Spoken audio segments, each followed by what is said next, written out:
kama ulifuatilia vizuri mechi, dakika 20 za kwanza hatukuweza kutengeneza nafasi yote ya kufunga goli. Kwa hiyo quality yetu ndio imetusaidia pia kuamua mchezo, kwa sababu nafasi ya kwanza tulifunga, nafasi ya pili tukafunga. Hiyo quality hiyo ndio sababu inayofanya Yanga tunashinda mechi nyingi, na ndio sababu inayofanya Yanga tunakimbiwa na baadhi ya mechi pindi ambapo tunapangiwa kucheza nao. Kwa hiyo tunaendelea kujivunia quality wetu na tunaamini kwenye mechi mbili ambazo zimebakia za ligi msimu huu tutakwenda kushinda zote, alafu tuchukue ubingwa wetu inshallah.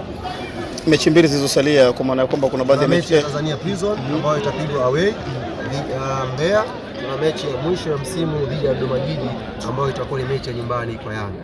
Kwa zibakia mechi mbili kwa mujibu wa ratiba ambayo tuko nayo kwenye upande wa ligi kuu ya NBC, na zibakia mechi mbili kimahesabu kwenye kombe la CRDB. Kama tukishinda mechi ya nusu finali Jumapili dhidi ya JKT, maana tutaongeza na huo mchezo wa pili kufika finali. Kiujumla Yanga tuna mechi 4 kufunga msimu wa 24-25. Hali kuna mabadiliko yamekuwa yakifanyika upande wa kikosi. Sasa kwa nini serikali tunaona chake, lakini pia hii leo anapata nafasi na namna kiwango chake kinaongezeka. Unaweza kutuambia kwa jinsi wewe ambapo unaona serikali? Kitu ambacho tunajivunia kuhusu Milud Hamdi ni kutoa nafasi kwa wachezaji tofauti tofauti. Amekuwa na kikosi chake chote na anawaamini wote kufanya hiyo kazi. Kwa hiyo sio kwa kazi yake. Mnaona pia kubwa ya Azizi na Mwinyi katika kiwanja anapokuwa anaingia na mchango ambao anautoa.